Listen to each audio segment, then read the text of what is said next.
Last class में हमने 69 number questions तक सॉल्व किया था। आज की क्लास में हम 70 से लेकर 90 नंबर क्वेश्चंस तक सॉल्व करेंगे और इनका एक्सप्लेनेशन भी देखेंगे कि कैसे कौन से क्वेश्चन का आंसर कौन सा ऑप्शन है और वो है तो क्यों है। तो 69 नंबर से स्टार्ट करते हैं। एक्सान पर जो माइलन शीथ होता है उसका उद्देश्य क्या है। एक्सॉन पर जो माइलन शीथ होता है, पहले तो देखिए माइलन शीथ है क्या। ये जो यहाँ पर येलो कलर का उभरा हुआ भाग आपको दिखाई दे रहा है, ये क्या है, ये कवर है। ये एक्सॉन को कवर किए हुए है और इसे ही कहते हैं माइलन शीथ। तो माइलन शीथ क्या करता है, माइलन शीथ जो इम्पल्स जा रहे हैं उनकी गति को बढ़ा देता है। इसका मेन कार्य क्या होता है, गति को बढ़ा देना। तो आपका जो ऑप्शन होगा यहाँ पर वो ऑप्शन बी सही होगा कि तंत्रिका आवेग की गति को बढ़ाना होता है। ठीक, 70 नंबर क्वेश्चन देखते हैं। एक न्यूरॉन की शाखिका तथा दूसरे न्यूरॉन के एक्सॉन छोर के मिलने वाले स्थान को क्या कहा जाता है। तो इसे हम साइनेप्स कहते हैं। इसको देखना चाहें तो यहाँ पर देख सकते हैं, ये जहाँ पर एक एक्सॉन मतलब एक न्यूरॉन का एक्सॉन और दूसरे का डेंड्राइन, ये एक्सॉन का पार्ट है और ये दूसरे न्यूरॉन्स के डेंड्राइन का पार्ट है। तो इसे जहाँ पर ये मिल रहे हैं उसे क्या कह रहे हैं, साइनेप्स कहते हैं।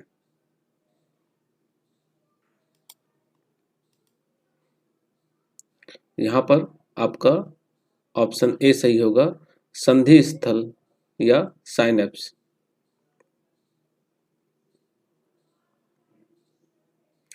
नेक्स्ट क्वेश्चन पूछा जा रहा है कि संधि स्थल पर एक न्यूरॉन दूसरे से क्या होते हैं, जुड़े होते हैं, अलग होते हैं, अंशतः जुड़े होते हैं या कम से कम 1 इंच की दूरी पर होते हैं। तो अभी आपने फिगर में देखा था, एक बार फिर से देख लीजिए। यहाँ पर ये दोनों आपस में क्या जुड़े हैं, नहीं, ये दोनों आपस में जुड़े नहीं हैं, लेकिन इतनी भी दूरी पे नहीं है कि ये 1 इंच की दूरी कहा जाए। अब यहाँ तो आपको फिगर में दिखाने के लिए थोड़ा सा दूरी ज़्यादा दिख रही होगी, बट 1 इंच की दूरी नहीं होती है।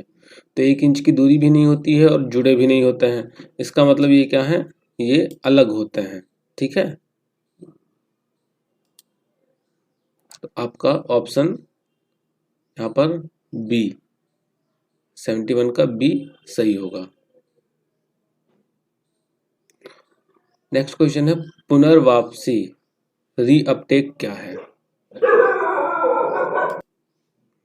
तो रीअपटेक को आप यहीं से समझें। रीअपटेक क्या होता है, जैसे आप देखें कि न्यूरॉन्स निकलते हैं यहाँ से और दूसरे जो पोस्ट साइनेप्टिक मेम्ब्रेन्स है वहाँ पे जाते हैं। इस तरीके से समझिए इसको कि यहाँ से न्यूरॉन्स निकले, ये देखिए इसका मुंह खुल रहा है, यहाँ से न्यूरॉन्स निकल के दूसरी साइड जा रहे हैं। और कई बार होता है क्या कि वो न्यूरॉन्स फिर वापस उसमें आ जाते हैं पहले वाले में और वापस आके अंदर चले जाते हैं। तो जब न्यूरॉन्स न्यूरोट्रांसमीटर्स के थ्रू जो निकल रहे हैं उनकी जब वापसी हो जाती है, यहाँ पर देखें एक ऐसी प्रक्रिया जिसके द्वारा न्यूरोट्रांसमीटर का स्राव होता है, ये गलत है। एक ऐसी प्रक्रिया जिसके द्वारा तंत्रिका आवेग एक न्यूरॉन से दूसरे न्यूरॉन में तेजी से प्रवेश करते हैं, ये भी गलत है। एक ऐसी प्रक्रिया जिसमें एक्सॉन छोरों द्वारा न्यूरोट्रांसमीटर के स्राव के बाद उन्हें पुनः अपने में सोख लिया जाता है। तो ये ऑप्शन आपका यहाँ पर सही होगा। मतलब जैसे मान लीजिए कि ये प्री साइनेप्टिक है, अब यहाँ से न्यूरॉन्स निकल रहे हैं, इधर आ रहे हैं और फिर जैसे ही वहाँ पे यहाँ पे टच करते हैं फिर वो क्या होता है, फिर वो वापस चले जाते हैं और वापस जाके अंदर आ जाते हैं। तो इसे कहते हैं रीअपटेक। नेक्स्ट देखें, कई न्यूरॉन के एक्सॉन एक साथ मिलकर निर्माण करते हैं। तो ये एक साथ मिलकर नर्व्स का निर्माण करते हैं।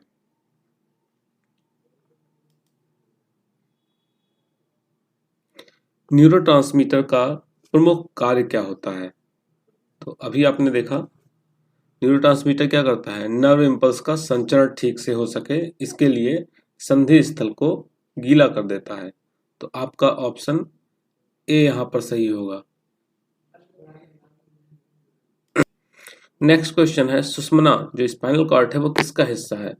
तो स्पाइनल कॉर्ड जो सेंट्रल नर्वस सिस्टम है, सेंट्रल नर्वस सिस्टम में मतलब सेंट्रल नर्वस सिस्टम का ही हिस्सा है। सेंट्रल नर्वस सिस्टम में कितनी चीजें आती हैं? दो चीजें, एक तो आपका ब्रेन और दूसरा आपका आता है स्पाइनल कॉर्ड। ठीक है, तो स्पाइनल कॉर्ड किसका हिस्सा हो गया? ये हो गया आपका सेंट्रल नर्वस सिस्टम का। सुषुम्ना को चाहे जहां से भी काटा जाए, काटने पर उसकी उस भीतर संरचना का आकार एक तितली के समान होता है, जिसका रूप कैसा होता है?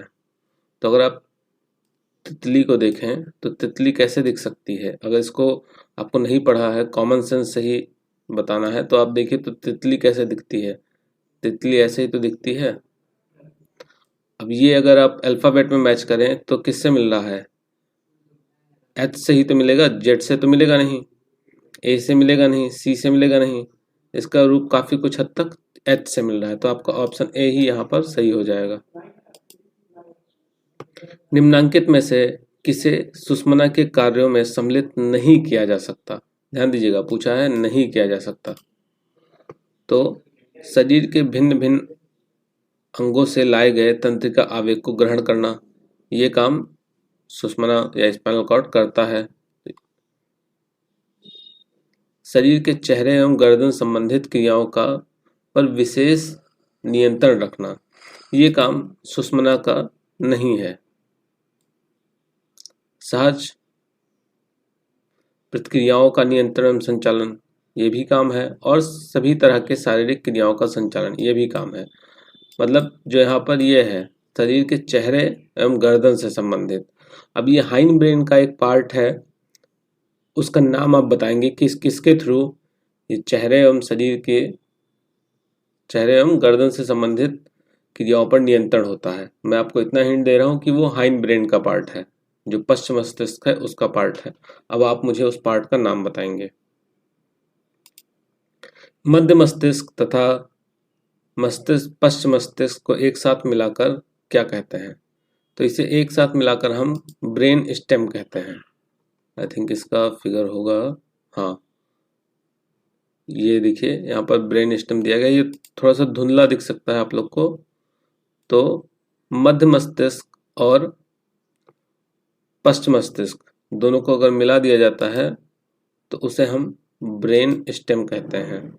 तो आपका यहाँ पर ऑप्शन ए सही होगा।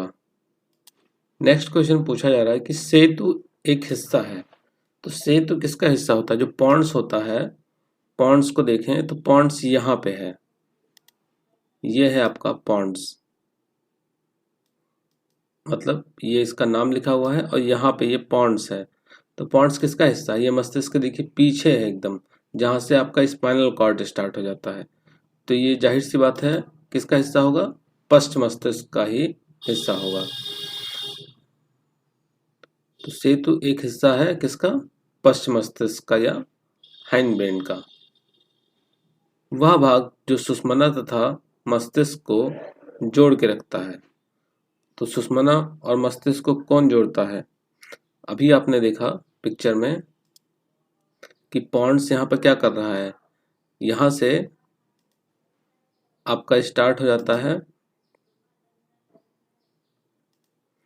यहाँ से आपका स्पाइनल कॉर्ड स्टार्ट हो जाता है, नीचे जो रीढ़ की हड्डी चली जाती है और ऊपर ही आपका ब्रेन है। तो इन दोनों को कौन जोड़ रहा है? तो इन दोनों को पॉन्ड्स जोड़ रहा है। तो आपका जो राइट आंसर होगा वो क्या होगा? पॉन्ड्स होगा, सेतु। पेशीय समन्वय मोटर कोऑर्डिनेशन की मुख्य जिम्मेदारी किसकी होती है? तो जो आपका मोटर कोऑर्डिनेशन है उसकी जो मुख्य जिम्मेदारी होती है लघु मस्तिष्क की, यानी आपका ऑप्शन सी यहाँ पर सही होगा। नेक्स्ट, मध्य मस्तिष्क का टेक्टम मूलतः क्या करता है? तो जो मध्य मस्तिष्क का टेक्टम है, अब मध्य मस्तिष्क की बात करें तो मध्य मस्तिष्क का जो सबसे मेन हिस्सा है वो होता है आपका पैराइटल लोब, और पैराइटल लोब में होता है क्या? Somatosensory cortex. और वो क्या करता है? वो संवेदनाओं से रिलेटेड कार्य करता है। तो यहाँ पर जो आपका ऑप्शन बी होगा वो सही हो जाएगा। ठीक है, नेक्स्ट आगे बढ़ते हैं। श्रेष्ठ कॉलिकुली, सुपीरियर कॉलिकुली किससे रिलेटेड होता है? तो इसको इस तरीके से समझिए कि जो सुपीरियर कॉलिकुली है वो आपका दृष्टि से रिलेटेड होता है। किससे? विजुअल सेंटर से रिलेटेड होता है। वहीं अगर आपकी बात किया जाता है इंफीरियर कॉलिकुली की, तो वो किससे रिलेटेड होगा? श्रवण से रिलेटेड रहेगा। सुपीरियर कॉलिकुली, अब अगर आप अपने फेस को देखें तो आपका आंख ऊपर है, तो इसको अगर हिंट से याद करना चाह रहे हैं तो सुपीरियर मतलब जो ऊपर है, ऊपर क्या है? आंख है। आई थिंक ऊपर आंख ही है। और उसके बाद क्या आता है? कान आता है। तो कान क्या का इंफीरियर मतलब वो नीचे है आंख से, तो उसे हम इंफीरियर में रखेंगे। ठीक है, नेक्स्ट 84 नंबर क्वेश्चन देखते हैं। तो 84 में पूछा जा रहा है कि रेटिकुलर फॉर्मेशन किसका भाग है? तो सेम यहाँ पे भी वही चीज़ है कि जो रेटिकुलर फॉर्मेशन होता है या फिर मेडुला होता है या पॉन्ड्स होता है, ये सभी पार्ट होते हैं आपके किसके? ये सब ब्रेन स्टेम या हाइंड ब्रेन के पार्ट होते हैं। रेटिकुलर फॉर्मेशन भी आपका यहीं पे होता है, हाइंड ब्रेन में ही। तो यहाँ पर देखें हम ऑप्शन कौन सा है? रेटिकुलर फॉर्मेशन मस्तिष्क स्तंभ। अगर यहाँ पे पश्च मस्तिष्क दिया होता तो पश्च मस्तिष्क कर सकते थे, लेकिन यहाँ पर मस्तिष्क स्तंभ है तो आप ऑप्शन ए को टिक करेंगे। संवेग की उत्पत्ति एवं नियंत्रण के ख्याल से आप किसे महत्वपूर्ण समझते हैं? तो जो संवेग होता है उसके लिए आपका, जैसे मैंने इससे पहले वाली वीडियो में भी डिस्कस किया था कि जो हाइपोथैलेमस है, हाइपोथैलेमस का रोल इंपॉर्टेंट होता है। हाइपोथैलेमस का रोल इंपॉर्टेंट होता है, लेकिन यहाँ पर अब हाइपोथैलेमस कनेक्ट किससे होता है उसकी बात करें तो वो थैलेमस से कनेक्टेड होता है। तो यहाँ पर सीधे क्वेश्चन नहीं पूछा गया, यहाँ पर देखिए कोड के थ्रू क्वेश्चन पूछा गया है कि दिए गए कोड में से सेलेक्ट करें। तो कोड में आपका जो सी नंबर है, सी तो होगा ही होगा, और सी के साथ और कौन सी चीजें होंगी? वो होगा आपका ए। तो ए और सी आपके ऑप्शन में किस में है? डी में। तो आपका ऑप्शन डी यहाँ पर सही हो जाएगा। मस्तिष्क के जिस भाग का संबंध नींद, अवधान, उत्तेजन आदि से होता है उसे क्या कहा जाता है? तो इसे हम रेटिकुलर फॉर्मेशन कहते हैं।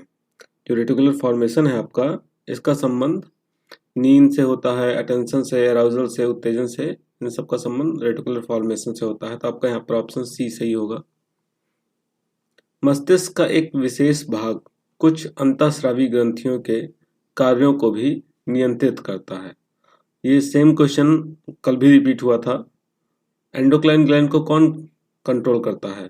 तो वो आपका हाइपोथैलेमस कंट्रोल करता है। आपका ऑप्शन ए यहाँ पर सही होगा। वृहद मस्तिष्क के दोनों गोलार्धों पर तंत्रिका कोश का एक पतला आवरण होता है। मतलब जो ब्रेन होता है, इसको देखिए यहाँ से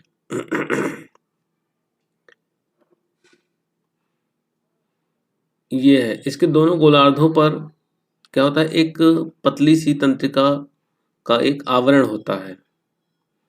उस आवरण को क्या कहते हैं?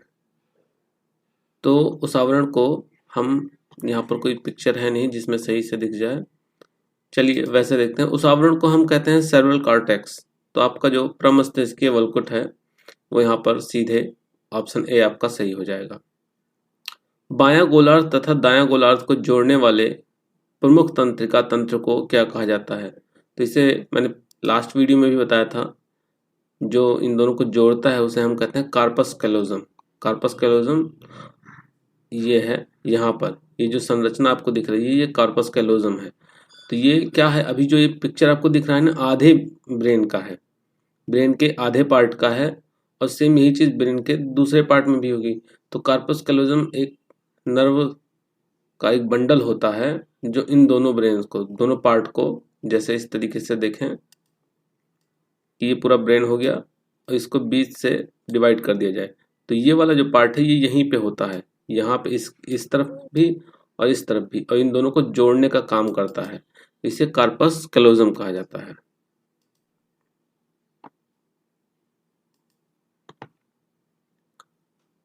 ठीक है, तो आपका यहाँ पर पहला ही ऑप्शन सही हो जाएगा, कार्पस कैलोजम। नेक्स्ट, सामान्यतः यह कहा जाता है कि वृहद मस्तिष्क में जितना ही धूसर ग्रे मैटर अधिक होगा, तो ये मानता है कि जो आपका सेरेब्रम है, सेरेब्रम में अगर ग्रे मैटर अधिक होगा तो व्यक्ति की बुद्धि उतनी ही अधिक होगी। ये एक मान्यता है। तो इसके अकॉर्डिंग आपका जो ऑप्शन बी है, ऑप्शन बी यहाँ पर क्या होगा, ये आपका सही होगा। तो आज की क्लास में हमने 90 क्वेश्चंस को, मतलब 69 से लेकर 90 यानी 21 क्वेश्चंस को सॉल्व किया। नेक्स्ट क्लास में हम कुछ और क्वेश्चंस को देखेंगे। मिलते हैं नेक्स्ट क्लास में, तब तक के लिए धन्यवाद।